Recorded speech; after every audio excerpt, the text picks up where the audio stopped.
a lot of youngsters feel that I am not good enough. What can they take away from your story, from your journey, from the books that you have written, Buddha in Love and Buddha at Work, जिसके लिए आपने बहुत research की, बहुत लोगों से बात की और लिखी, और आज बेस्ट सेलिंग किताबें भी हैं, क्या ले सकते हैं वो आज यहाँ से? So I think the first thing is कि मेरी जो जिंदगी है उसकी लेखक मैं खुद हूँ. नॉट क्योंकि मैं लेखक हूँ, लेकिन हम सब जो हैं अपनी जिंदगी खुद रच रहे हैं और खुद उसको लिख रहे हैं. ठीक है. तो जो मेरे सर्कमस्टांसेस हैं, जो मेरे रिलेशनशिप्स रहे हैं, जो मेरी बिटरनेस है, जो मेरी फ्रस्ट्रेशन है, जो आज तक चीजें काम नहीं करी, जो आज मैं मेस में, कितने भी मेस में हूँ, उससे बाहर निकलना हमारे हाथ में है. क्योंकि ये मैंने अपनी लाइफ में एक्सपीरियंस किया है. तो therefore I speak with that level of authenticity. I will not say expertise, but that level of authenticity. I know it is possible. I know it is doable. Right? The first thing is, I am not a victim. I am capable of creating a completely transformed life in every aspect of life. At the age of 33, I was broke. I was struggling legally in a divorce situation. I'd already lost my mother to cancer. My father was aging. My brother was not, not behaving well with either of us. Things were very, very difficult. I was without friends. I was without resources. I was without money. I was without employment. I was without many support systems. So, if from there I've emerged to a state of abundance, to happiness, to a great marriage, to loving relationships, to rich experiences, to success in my professional fields, whether be it HR or be it writing or be it speaking, whatever it is.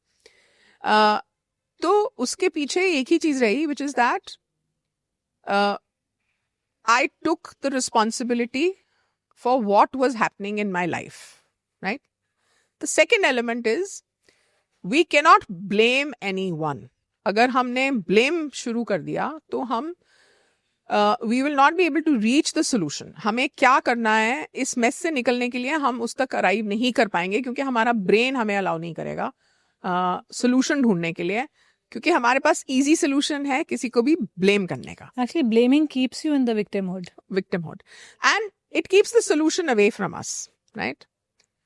The third thing that I have learned is gratitude, right? Because without gratitude, I am unhappy, I am frustrated, I am not enjoying this journey. अगर मैंने देखिए, अगर जो एक stylist की आई होती है, वो ट्रेंड आई होती है to spot what is working and what is not working, तो उसके लिए ट्रेनिंग चाहिए होती है.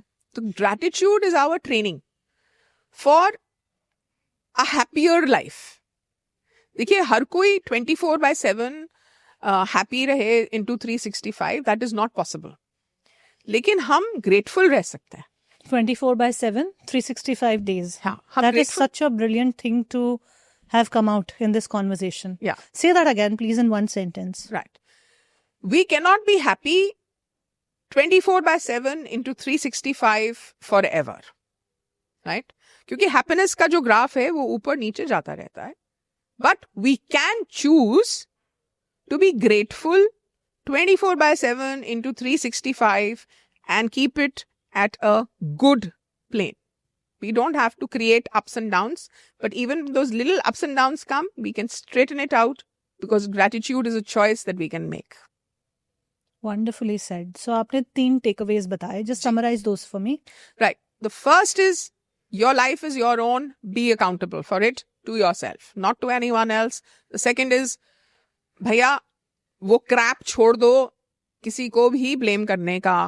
मम्मा को, पापा को, सर्कमस्टांसेस को, लाइफ को, पार्टनर को, बच्चे को, बॉस को. सबसे बड़ी बात, बॉस को, वो पॉलिटिक्स एट वर्क को, उसको बंद कर दो. वो बकवास जो है उसको बंद कर दो, क्योंकि वो आपको जिंदगी में बढ़ने नहीं देगा.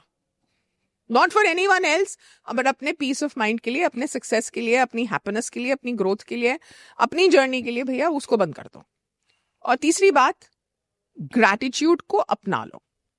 एक चीज आपने जो सबसे पहले कही वो है take responsibility of your own life. जी, अब इन तीनों को डाइसेक्ट करते हैं। ठीक है।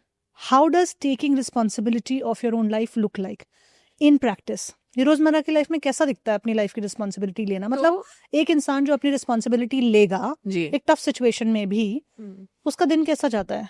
होता क्या अपनी रिस्पॉन्सिबिलिटी लेना? तो उसका दिन जो है वो ज्यादा एम्पावर्ड जाता है। कैसे जाता है? मतलब मुझे कैसे पता चलेगा कि मैं अपनी खुद की रिस्पॉन्सिबिलिटी ले रही हूँ? क्योंकि कभी कभी शब्दों में हम ये कह देते हैं लेकिन हमारे एक्शंस में, हमारा स्टेट ऑफ माइंड में, हमारे स्टेट ऑफ बीइंग में वो नहीं दिखता है, क्योंकि शायद हमें पता ही नहीं है कि खुद को अकाउंटेबल करना और खुद की रिस्पॉन्सिबिलिटी लेना है किस चिड़िया का नाम। सो सिंप्लीफाई दैट फॉर अस। तो खुद की रिस्पॉन्सिबिलिटी लेना मतलब ये कि अगर कोई प्रॉब्लम है, प्रॉब्लम जो एग्जिस्ट कर रही है, जिसका मैं सोल्यूशन ढूंढ रही लेट्स हूँ। Take an example, let's take breakup as a problem. हाँ। कि मेरा ब्रेकअप हो गया है, तो इसमें, और मैं एक बहुत अब्यूजिव रिलेशनशिप में थी, है ना, जहाँ पे बहुत वायलेंस था, बहुत नेगेटिविटी थी। अब मैं इसकी रिस्पॉन्सिबिलिटी कैसे ले लूं? ये तो अगला इंसान तो अच्छा नहीं था। सबसे पहले तो आपको ये जानना है कि पुटिंग अप विद अब्यूज भी एक रिस्पॉन्सिबिलिटी है, एक एक्ट ऑफ रिस्पॉन्सिबिलिटी है जो आपने चूज किया। हजारों लोग, हजारों महिलाएं, मतलब महिलाएं ज्यादा और शायद मर्दों के साथ भी ये चीज होती है, तो वो क्यों पुट अप कर रहे हैं उस चीज के साथ, ये एक खुद को क्वेश्चन करने की जरूरत है। And I know because I was in a highly abusive, physically abusive and mentally humiliating, emotionally humiliating marriage. तो मुझे ये पता है कि वो 45 डेज के बाद बाहर निकलना मेरे लिए एक एक्ट ऑफ करेज था, क्योंकि वो अननोन में स्टेप करना था। देखिए, मैं जहां से आ रही थी वहां पे स्टेबिलिटी थी, सिक्योरिटी थी, फाइनेंशियल अबंडेंस तो बहुत ज्यादा थी। और यहाँ पे at an age of 32 when I stepped out, मतलब इन दोस 45 डेज, तो 32 इयर्स की। एक तो वैसे ही उस टाइम के हिसाब से लेट शादी हुई। जी बिल्कुल। और फिर 45 डेज में ही आपने कहा मुझे जी। डिवोर्स करना है। जो मैं वापस आई टू माय फादर्स प्लेस, मेरे लिए वो एक एक्ट ऑफ करेज था, बिकॉज लोगों ने मेरे को वहां से डोली में जाते देखा था। टू कम अभी, बैक, अभी 1-1.5 महीने पहले। अभी बिल्कुल। और एक अच्छे रिच फैमिली, जो कि एक पेरेंट ढूंढता है अपने लड़की के लिए, वो सब आपके लिए, वो सब चेक बॉक्सेस टिक थे। लेकिन जो काम नहीं कर रहा था वो ये कर रहा था कि it was an abusive marriage. Yes.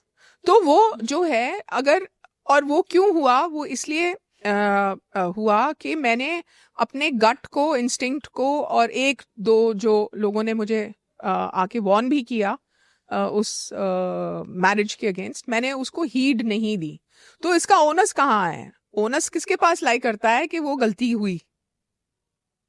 किसके ऊपर लाई करता है? Should I blame my father for it? Should I blame the other person for it? Should I blame some pandit for it? I mean, I don't know. किसको blame करूं? नहीं, किसी को भी नहीं। वो मेरी रिस्पॉन्सिबिलिटी थी भाई। मैं दूध पीती बच्ची नहीं थी, किसी ने गन रख के नहीं बोला मुझे कि भैया ये शादी करो। I chose to get into that marriage and then I suffered the consequences.